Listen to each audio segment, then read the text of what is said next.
Ibasura na yan! Oh, yan talaga ang galit na sinabi nitong si Tuta Soto mga kababayan tungkol sa impeachment case laban kay Ngagva. Na kung ang impeachment case laban kay VP Sara Duterte, gusto nitong si Tuta Soto mga kababayan na i-forthwith aksyonan ora mismo. Pagdating naman mga kababayan sa impeachment case laban kay Bongbong Marcos Jr., gusto ni Tuta Soto na ibasura. Ito'y dahil daw mga kababayan sa kanyang galit sa Korte Suprema na iniba daw mga kababayan ang batas tungkol dito sa pagsasampa ng impeachment. Wala rin lang daw silbi mga kababayan eh. Impeachment is impossible para kay Tuta Soto mga kababayan. Kaya naman mga kababayan, tinanong siya ng media. Tuta, anong ibig mo sabihin na impossible na ang impeachment ngayon? Yun mga kababayan, dalawa lang ang sinight niya. Dahil hindi pa daw niya nabasa mga kababayan ang buong desisyon ng Korte Suprema. Ay nakong one ball talaga. Tapos yung dalawang sinight niya mga kababayan, hindi naman imposible. Nagpapalusot na ang leche. Panoorin niyo po ha. Yung detalye lang doon sa sinasabi yung pinahirap yung impeachment ngayon, which ano ang tinutukoy nitong si Tuta Soto mga kababayan? Bakit yan nasabi na imposible na? exact part of the decision po ng SC, yung sinasabi niyo SP na dahil dyan, mag-sumira kayo mag-impeach. Dito, doon sa page 44 nila. Oh, wow. Page 44 na agad siya, oh. Are you sure nabasa mo from 1 up to page 50? Sina Luis to nga mga kababayan, hindi pa daw nabasa lahat. Etong si Tuta pa. Sabi niya page 44 daw. Anong mayroon sa page 44? Dito sa decision. Sabi ko nga, snippets, Snippets yung mga nabasa ko pa eh. Snippets na pala nabasa. Parang pasulyap-sulyap lang mga kababayan. Hindi talaga binasa ang buo. Uy, Soto, bago ka nga magsalita dyan, bago ka magkalat ng ebak, Soto, basahin mo muna ang buong desisyon. Base do sa nabasa niya snippets mga kababayan sa page 44. Marami pa siguro akong nami-miss dyan.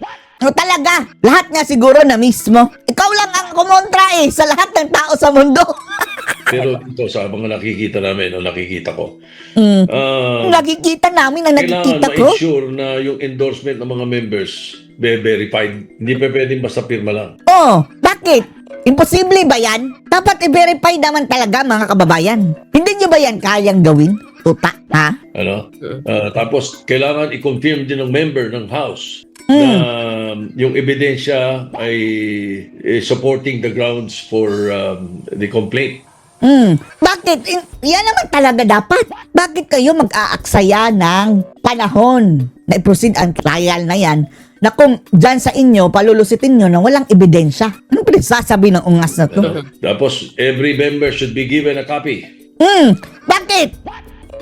Big deal yan. Imposible ba yung mangyari, Soto, na bigyan ng kopya ang bawat membro? Hindi naman ibig sabihin ba kababayan na physical copy? Pwede yung emailed copy lang mga kababayan, soft copy. At once na mabigay yan sa mga kababayan, sa kongresista, ang presumption na yan, nabasa. Pero hindi lang din yung mga kababayan na ibigay mo 1 oras bago mag-deadline. Hindi dapat yan. Of the complaint. As well as the evidence supporting, kailangan bigyan lahat. Kaya nga, para nila mga kababayan, maintindihan nila kung bakit nila i-impeach ang isang tao. Hindi yung aura-aurada na. Wala na dahil sabi ni Bossing, i-impeach na daw yan. Ang tawag dyan, Soto, due process. Parang kabayo ang mukha mga kababayan. Parang kapatid pa sila ni Richie the Horsey, no? Mukhang kapatid ito ni Richie the Horsey, mga kababayan. Yung iba naman nandun sa rules ng House pero ibang klase na yung... Andun naman pala sa rules ng House. Ibang klase na yung lahat. Dalawa lang ang sinight niya, mga kababayan, ha? Imposible ba yun?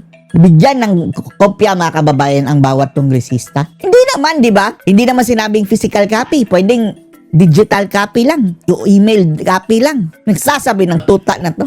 Kung ayaw basahin? Kung ayaw, wala kang karapatan maging kongresista. Kagaya lang din yan, mga kababayan, ng mga panukalang batas. Ipapasa yan sa kanila isa-isa. Kung ayaw niyang basahin, di umalis ka bilang congressman. Ulol ba itong tao, mga to, kababayan? Kahit hindi pa basahin, Soto, as long as binigyan ka ng kopya niyan, yung talagang makatotohanan na binigyan kayo ng kopya. Dahil ang nangyari nung nakaraan, hindi Hindi nila alam anong grounds nga. Ang punto lang ng Korte Suprema, as long as nabigyan ka ng kopya at na-receive mo, ang presumption dyan, binasa mo. Napakadali ng pigilin ng impeachment ngayon. Ikaw ang nag-invento. Ikaw ang nag-invento, Tuta Soto, ng rules mo. Na what if daw hindi basahin? Hindi naman sinabi ng Korte Suprema, mga kababayan, na kung hindi basahin ng congressman, hindi tutuloy. Ang sinabi lang doon, dapat mabigyan ng kopya. Whether or not basahin mo yan o hindi, ang presumption is binasa mo dahil trabaho mo yan, ungas. Sabihin ng isa, ayoko. Ayoko basahin eh. Ulol ka! Ano ba itong utak ni Soto, mga kababayan? Parang, wala na ba to? Kailangan na ba to ng mga vitamins, mga kababayan, na Baka nag-decline na rin ang cognitive nito, mga kababayan. No? Wala na talaga sa, mga kababayan, reason. Di ba? Baluktot na. Siya lang ang natawa. Siya lang din ang nag-agree. Puro sworn. Nung una nga yung sa unang decision nila, in-uphold nila yung una nilang decision, in-uphold nila. So, anong tingin ko dyan? Ang tingin ko, okay rin. Walang nagtatanong kung anong tingin mo. Baluktot nga. Baluktot nga ang paniningin mo. Over dito sa decision na to. Nakinig doon sinasabi niya lahat eh. Dapat naman talaga lahat. Bigyan ng kopya. Lahat kayo boboto dyan eh. Dapat may sworn affidavit ka na nabasa ko. Lokohin mong ungas mo. Gumagawa-gawa na naman ito si Soto, mga kababayan. Grabing liar. Hindi sinabi, mga kababayan, na dapat may sworn affidavit ka. O kung example na lang, required ang sworn affidavit na nabasa mo. Bakit? Mahirap ba yung gawin? Pero, wala, mga kababayan. Sinungaling. Articles of impeachment. Sinungaling itong ulol na to. Ayun ang sinasabi mo sa original. Yeah. In-uphold nila dito. Sige, pakita mo sa amin. Ito ngayon, sa decision nila na to. Hindi nga nila kinorek yung mga errors sa mga factual errors eh. Grabe. Ibang klase talaga si Tuta, mga kababayan, no? Ito ang tawag dito, mga kababayan, is supreme. More supreme than the Supreme Court. The ultimate last arbiter. Supreme Court last arbiter lang, mga kababayan eh. Ito si Tuta Soto, the ultimate last arbiter. The final boss of the arbiters. Talagang humirap. Humirap! Siguro, baka if I get the chance, baka Monday, I'll stand up on it at isa-isahin ko yung mga puntos na sinasabi ko. Oy. Soto. Advice namin sa'yo, Soto. Let it go. Let it go. Masisira ka lang lalo, Soto. At pagtatawanan ka ng buong mundo. Diyos ko, Lord, Soto. Ay, nako. Nakakahiya, mga kababayan, na isang senador, Senate President. Ganito klaseng mag-isip, mga kababayan.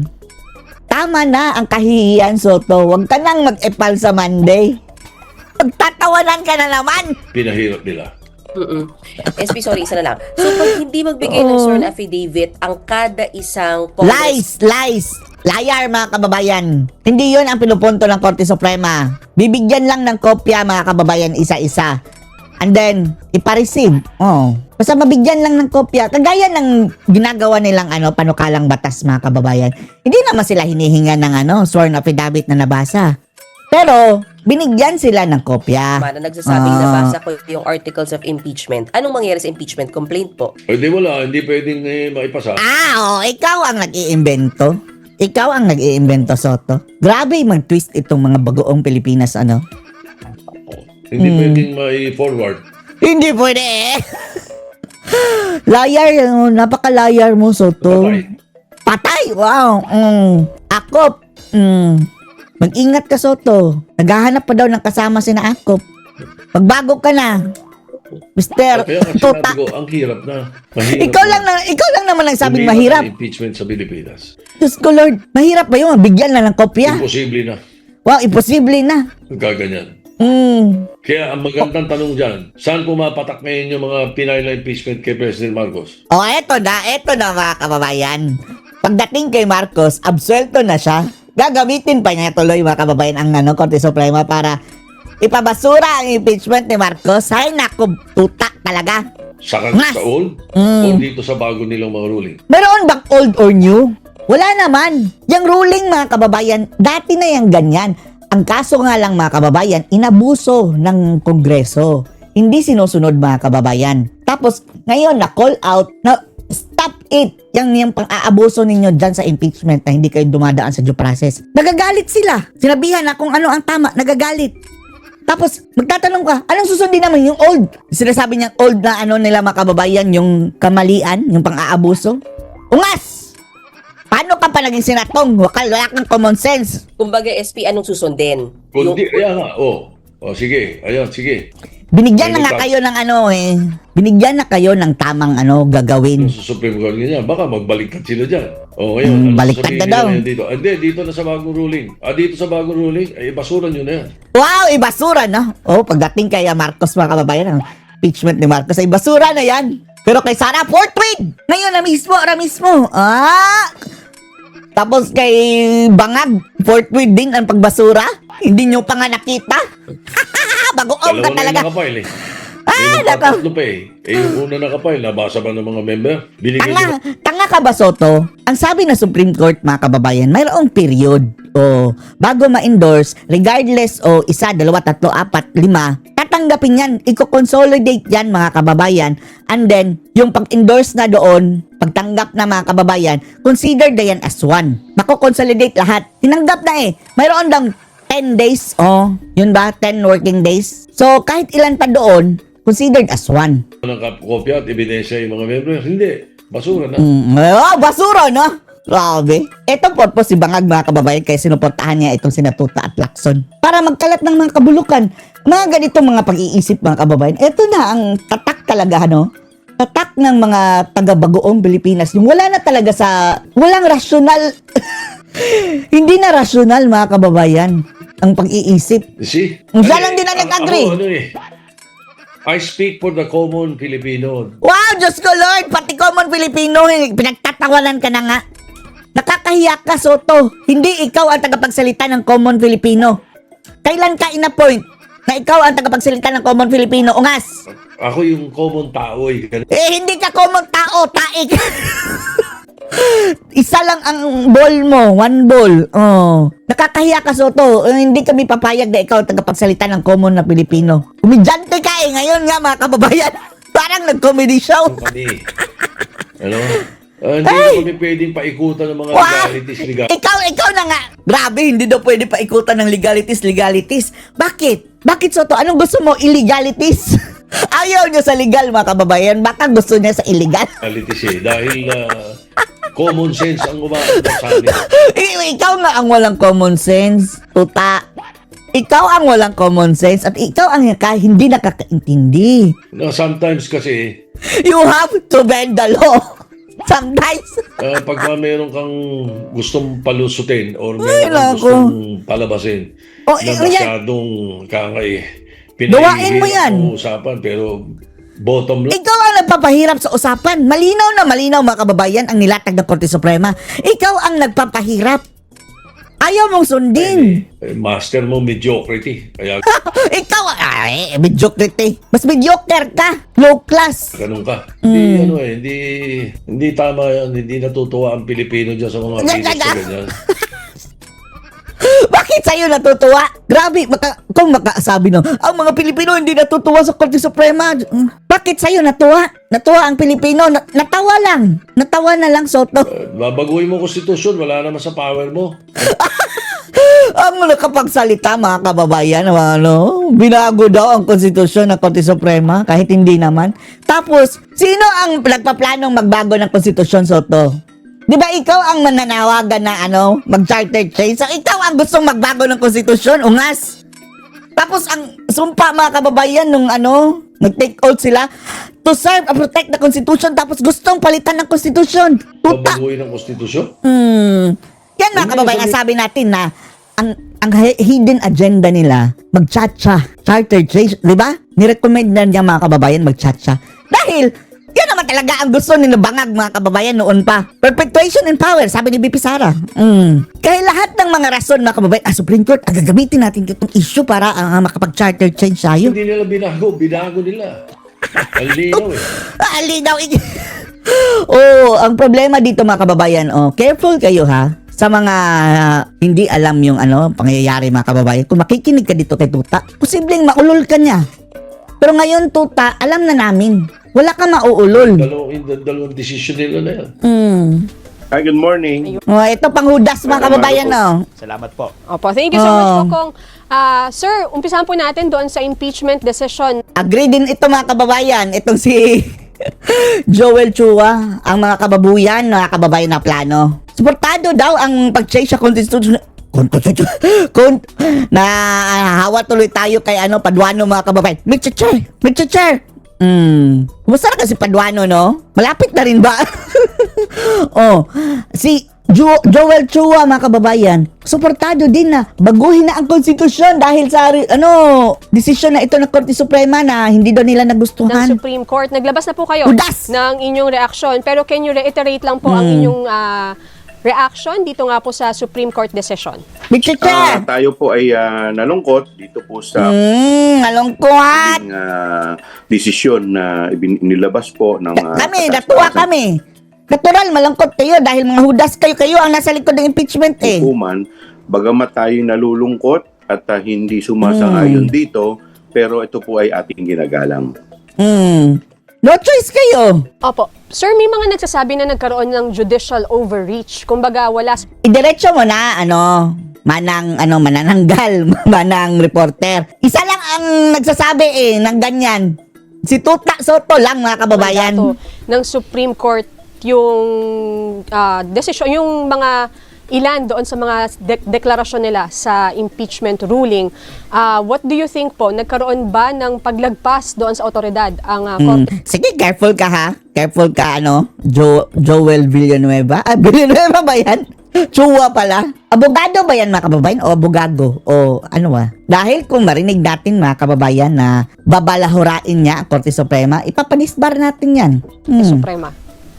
Sige. Alam po ninyo, hindi po natin masisisi yung mga legal experts sa Sinong legal experts? Mayroon ba legal experts mga kababayan na hindi abogado? Legal expert na ba si Tuta Soto? Hindi nga yan nakatungtong mga kababayan ng first year sa law. kanilang pong ganitong klaseng komento dahil kung Hindi legal expert si Tuta, Tito tingnan Soto. po ninyo sa kanilang desisyon, may mga ilang alituntunin po na isinaad sila na wala naman po sa kasalukuyang rules o house rules. In fact, may mga dinagdag Andyan na yan, Chua. Hindi nyo lang sinusunod dahil nasanay na kayo noon pa na inabuso ninyo. Kinall out lang kayo ng Korte Suprema na etong gawin nyo dahil wala na talaga kayo sa hulog. sila doon na masasabi po natin na sa ating pong palagay, pati po yung ating saligang batas ay natamaan. Opo. Ano in Sige. particular sir, yung mga naidagdag at yung mga ginalaw nila? Unang-una na po dito, yung kanilang interpretation sa 10 calendar days. Diba? Kaya nga ininterpret ng Korte Suprema para ma-clear up ang inyong confusion. Kinlarify lang yan eh. Andun na mga kababayan. 10 calendar days. Pati po kasi gumawa po sila ng kanilang sariling interpretation na hindi naman po Sila nga nagtaga-interpret, ungas. akma o hindi naman po ito yung sinusunod namin. Kaya mali kayo. This time, pinakita na sa inyo kung ano ang tamang Sa interpretasyon. Kongreso. Halimbawa, ngayon po, nagkaroon po tayo ng sesyon. Tapos ito po ay hindi natapos, ipinagpatuloy po the following days dahil sa haba po ng mga agenda, nag-recess po tayo. Sa normal na sesyon po, ito po ay 1 calendar day lamang, bagamat 2 araw o 3 araw. Opo. Session day. Pero sa kanila Sobrang tagal. po, kahit ito'y pinagpatuloy, ang bilang po nila dito ay 1 session day ngayong araw, the following day, another session day. Hindi kasi ganyan. Hindi kasi sinabi session day, calendar day, working day. Dahil ang purpose lang doon mga kababayan ay para mapabilis nga. Hindi magsasayang ng oras. Ayaw mo pa niyan? So, ito po, long-standing na ginagawa na po ito ng Kongreso. Maski wala pa po ang impeachment, ganyan na talaga Di mali kayo. Long-standing na mali. ang ginagawa sa Kongreso. Pangalawa, dito po, dati po maliwanag po yung tinatawag nating initiated. Pag sinabi po ninyong initiated, una-una may filing. Pangalawa, yung House action. Ibig sabihin ng House action, it's either dinulog po sa Committee on Justice or by a one-third vote, which is yung nga po yung nangyari nung nakaraan, ito po ay ipinasa sa plenaryo. Ngayon, nagkaroon na po ng deemed initiated. Ibig sabihin, pag hindi na-actionan, within 10 session days, deemed initiated na. Talaga. Dahil, kagaya na naman ng dati mga kababayan, kasalanan din nila yan dahil dati, di ba, andyan na nilimliman nila mga kababayan. Inantay na talaga na talagang sa last day of the session day. Dahil doon na ang bigayan mga kababayan ng kanilang mga hokus-pokus. Nawala naman po sa kasalukuyang rules at masi sa ating saligang batas. So, yung pagpo-provide po sa lahat ng miyembro ng kopya at Bakit? Mahirap ba yung gawin sa inyo? Pwede nyo naman sendan ng email copy. ng kaakibat po nito ay ebidensya. Kasi normally po yan, nangyayari po yan sa mismong trial proper na sa Senado. Nangyayari yan sa trial, pero kailangan nyo din dyan dahil magboboto kayo Bobo ba to si Chua mga kababayan? Boboto kayo. Magpapatanggal kayo ng isang opisyalis ng gobyerno ng hinalal ng taong bayan, ha? What is, isang kopya lang para mabasa naman kung anong mga charges dyan. Or pag Ang tawag dyan, due process. hearing sa Committee on Justice. Pero ngayon, parang iniiba na po nila yung interpretasyon dito. Kaya ito po yung mga ilan sa mga nadagdag po dito sa kanilang Diyos ko, Lord. sa kanilang huli. Nagrereklamo lang ito mga kababayan dahil yung impeachment ni BP Sara ang nakasalalay dyan. Pero kung siguro kung kay Bangag, wala lang yan sila. Sasabihin nila, nararapat lang na dadaan sa due process. Ay, nako. Desisyon. Opo, dahil po ito po ay desisyon na po ng Korte Suprema, meron pa rin po nga ba kayong chance para po Wala nang chance, Ungas. Wala nang chance dahil ang sabi ng Korte Suprema, bawal lang appeal dahil nagsasayang na lang kayo ng oras. Hindi kayo nakakaintindi. Yan na, final and executory. Give up na, sabi ng Korte Suprema sa inyong mahudas. maapila pa ito o talagang dead end na po ito? Ito dead ay end na talaga. kailangan na nating sundin. Nakalagay po dun sa kanilang desisyon na final and executory na. Wala na. Wala din chance mga kababayan na mag-appeal na. Hindi na sila tatanggap ng kahit ano pa pong pleading. Wala na. So, ma-interpret po Dead natin. end. Bagamat normally, sa ibang sitwasyon, may mga second motion for recon pa. Pero dito, parang ito na yung pinaka-pinali. Anyway, yung The 1 year finale. bago naman is just around the corner. By February 6, tapos na rin po Buti yung... nga. Tingnan natin kung makakaya nyo pa rin gawin yung illegal na ginawa nyo dati. Ngayon, marami nang nagbabantay sa inyo. Kaya galit na galit sila mga kababayan dahil ang dami nilang investment doon Sayang. Mga effort na nasayang nila mga kababayan sa kanilang kabalastugan. bar, yung 1-year bar rule. So, kung sino man po yung nagnanais na magsampa, kung meron man po, by next week, pwede na rin po yun. Next week, meron na nga Secretary yung naging desisyon ng Korte Suprema. Ano po Sinapersibal mga kababayan, ready na ang mga natin bakla. moving forward? Dimension nyo nga po kung sakaling may mag-file po ng panibagong impeachment complaint laban sa Vice Presidente dyan po sa Kamara. Talagang magpa-file yan yung mga makabayan black. Naman po kasing Umaasa sila mga kababayan na ang kanilang di ba, ang kanila talagang aim right from the start na sabay nilang ipabagsak ang Marcos at Duterte. Eto na. Tapos, kaya kating-kati si Tuta Soto mga kababayan dahil umaasa din si Tuta na siya ang magiging presidente mga kababayan kung babagsak ang dalawa. Tuta! Kaya impossible dream na mga kababayan kung hindi mai-impeach si Sara, magiging impossible dream ang kanyang impossible dream din na maging presidenteng bigla. nangyari ay isang kakaiba, yung dahil nagkaroon po tayo ng problema. So siguro, ang isa po sa aking sinusuhestyon ay dapat revisahin na yung rules on impeachment. Yun nga lang po, kung babasahin nga po natin at titignan po natin, baka pati sa Ligang Batas, dapat isa na rin po yan sa dapat Ayan na mga kababayan. Huli na sila. Huli na ang kanilang purpose o agenda. Sila pala ang may agenda mga kababayan. Gusto nang mag-charter change. Oh, charter change na more. i-revise dahil po I-revise na. Mag-charter change na mga kababayan. Papipirma na naman kayo. Gagamitin pa mga kababayan rason ito para sa kanilang mga binabalak na charter change na naman para hindi na mga kababayan si Bangag hindi na makababa sa pwesto. Ay nako, mga buwisit talaga itong mga akala ninyo kung sino talagang mga napakagaling ng serbisyo. Kung gusto nyong manatili sa pwesto, okay sana yun kung napakagaling ninyo, mga buwisit kayo. Kung parang Singapore na tayo mga kababayan, why not coconut?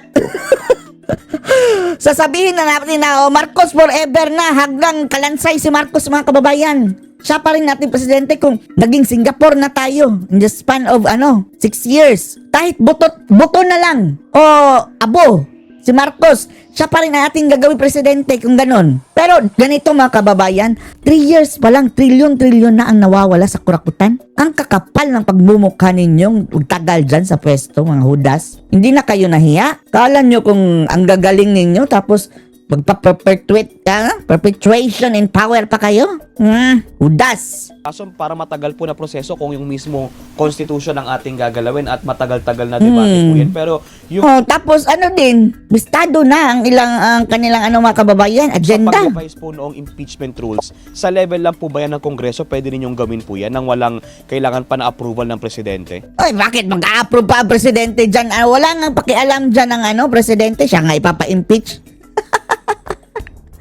At kung hindi nyo naman susundin, magiging unconstitutional na naman yan. Opo, tama po kayo. Sa rules lamang po namin, pwede na nakakma po dito po sa latest ruling ng Supreme Court. Okay. So, pwedeng rules lang ng Congress, sir, ang i-adjust. Hindi kailangan ng charter change. Oo nga! Sa ngayon po, yun po ang nakikita ko, yung parang po sa level natin, ang pwede natin gawin. Opo. Pero what do you think Palusot doon lang nila. sa suggestion Yung kanilang or dun cha-cha-cha-cha. sa position ni Senate President Tito Soto na bakit oras na para magkaroon ng charter change?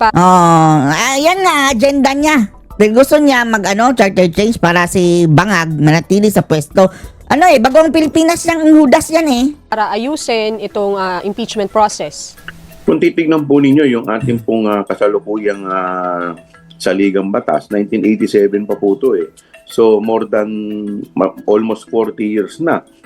Di po ba? More than 30 Kating-kati sila mga kababayan na mag-charter change, no? Dahil nga po, It's a matter of trust, mga hudas. Payag kaming baguhin ang konstitusyon, pero sa isang kondisyon, umalis muna kayo. Hindi kayo ang dapat manguna dyan. Dahil alam namin, mga hudas kayo, negative na nga ang trust rating ninyo. Yan mga kababayan, kung matino ang leader, okay yan dahil ang iisipin ng leader na papalit sa konstitusyon na yan is ang kabutihan ng marami. Pero kung kayo ang nandyan, Marcos, kayo mga tropa ng Bangag, disgrasya ang kahantungan ng ating bansa dahil alam na natin ang inyong mga ugali, mga hudas. Sa mga marami na rin pong mga pagbabago sa ating mga batas. At isa na pagbabago. Impeachment Buti na lang naalis na sa equation itong si Tambaluslos, process. Buti alis na lang po talaga. Sa latest ruling po ng Supreme Court. So, you will support kung magkaroon po ng moves for Chacha? Bahala ka dyan. Nag-iisa ka lang. Sino ka ba? Who are you? Wala kang bilang, Chua. Or will you initiate yourself for Chacha? Ikaw na mag-initiate, Chua. Pag-usapan pa po natin, Chihuahua. but definitely we will support dahil ang isa pa po dyan sa aking nakikita na baka kasi tamaan yan ang din ni yung Bangag. party list system, yung anti-dynasty at kung ano-ano pa na mga mahalagang mga batas na nakasalang din ngayon. Kung Sa- ano-ano na lang mga, Pero kababuyan. ito ay baka abutin ng taon, sir, kung Chacha. Tama po kayo. Tama po. Meron ba talagang chance din na umusad? Kasi diba, ang tagal-tagal lang po natin pinag-uusap. Malapit na kung si Sara na mga kababayan, pwede nating hayaan yan kung si Sara na. Pero kung dito, sa mga bangag na to, ay Ay, nako, wag na. pa ng charter change. Iba't iba mga probisyon ng saligang batas ang gustong galawin noon pero hindi talaga siya umuusad. Pero this time, kung ang concern po natin ay yung rules for the impeachment, nakikita po ba natin na malaki ang chance na mas kahit paano mabigyang linaw at umusad talaga itong planong Chacha kung sakali po? Well, ang isa po Yan na mga kababayan, malinaw na sa atin na gusto nilang magsarswela ng ganito para makapag-charter change sila.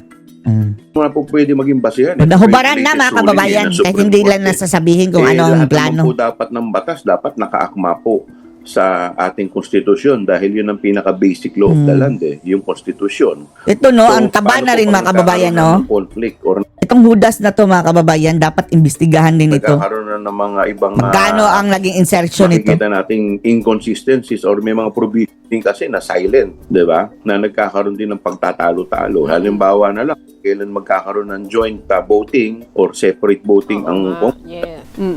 Pero, okay, so open tayo sa Chacha, open din sa pag-amend ng rules. Pero at least kung, kahit paano, if you look at the bright side, parang kumbaga, nabigyan din ng guidelines ng Supreme Court. Sakto rin yung desisyon ng Supreme Court. Oo, see?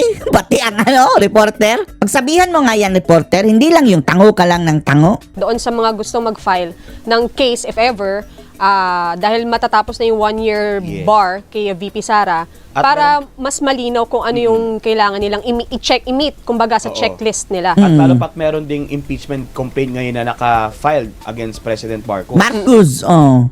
Hindi ko rin masasabi na okay rin kasi yan ang po.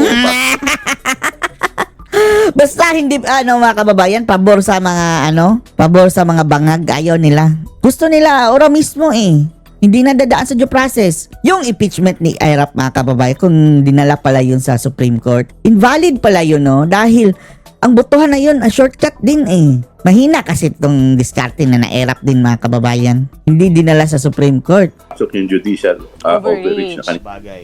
Oo. Kasi unang-una dapat talaga yan ang exclusive power to initiate nasa Kongreso at nasa amin din ang kapangyarihan para talaga ng rules pagdating po dyan. Sir, ito bang, although hindi na appealable yung desisyon ng Supreme Court, pero pwede bang questionin yung possible na Saan kayo ka-question? Saan kayo lalapit? Mas may ma-arbiter pa ba sa final arbiter? Kay Soto? judicial overreach ng court, Kay Soto kayo? ng Supreme Court? Well, pwede rin. May mga legal Uy, isipin nyo na lang ha, unanimous. Lahat yan mga kababayan, parang mga grandmaster o mga ultimate na mga kababayan, mga abogado, learned people. Tapos, wala na nga ni isa sa kanila ang kumontra mga kababayan. Isipin nyo na lang ha, kung parang split decision pa yon, pwede pang i-apila. Pero yan talaga, double unanimous. Stupid lang mga kababayan ang hindi tatanggap dyan. na po pwede Double unanimous na. Makikita ninyo yung boto nila. Kanino rin po tayo magko-question. Yun nga, Di po ba? oo. Rin. They will strike down din. Sir, may nakikita ba kayong, sabi kasi ni SP Soto kahapon, baka may Si Tuta na naman ang inyong legal luminary. Wala na ba kayo talagang ibang mahanap? agenda ang mga Si Carpio, yung si Antonio Carpio mga kababayan. Diba? Yun yung dapat unang pumutak dahil naging justice din yan kahit papano Wala nga masabi si Carpio. Supreme Court judges. Kayo ba may nakikita kayong any agenda aside from deciding on the impeachment? Kasi yun nga walang kumwestiyon, unanimous, tas merong mga questionable, possible may judicial overreach pa. Consistent. Yung iba kasi sinasabi dahil if not all, more than majority sa mga nakaupo ngayon ay appointee nung nakaraang administration. Yan na mga kababayan. Sasabihin na naman, Duterte na naman ang may kasalanan. Pero- Duterte na naman ang may kasalanan. Siyempre tayo naman po bilang Uy, ang taba mo, Parang si Roderick Paulate na ito na officer of mataba the pa, court, no? bilang isang abogado, Uy, Roderick hindi Paulate. po natin Pula ng lips titignan mo. ng ganyan at lagi po tayong magbibigay galang sa kataas-taasang hukuman. Last na lang sa akin, Kong, kasi nga po next week ay tatalakayin na ng Committee on Justice dyan sa inyo yung impeachment complaint naman laban kay Pangulong Marcos. Ay may magiging participation Gusto ni Tuta Soto, ibasura na daw. po ba kayo doon, Kong? Miyembro po tayo ng nasabing committee, Committee on Justice. Opo. At meron na po ba kayong mga inaasahan na Yan mga kababayan, nag-U-turn na si Tuta Soto. Basura na yan. imbitahan po? Are we expecting the President na Ora mismo, i-invite boto ni doon Soto sa ay basura. pagsisimula po ng inyong pagtalakay? Well, initially, titingnan muna namin kung may sufficiency in form and substance. So, once we decide na may sufficiency in form and substance, that's the time that we will request them to submit an answer or counter affidavit para po ma-dispute nila yung mga nakasaad po dito. And then, that's the time na magkakaroon ng hearing. At pag nagkaroon ng hearing, that is the time that when we decide if we will invite the President. Opo. May timeline po ba kayong tinitingnan Sa pina mo, kung ngas. gaano kabilis po dapat ma-resolve itong impeachment Ipa-hair follicle test mo. complaint laban kay Pangulong Marcos? Officially, hindi pa po kasi kami nag-meeting yung buong members ng Committee on Justice.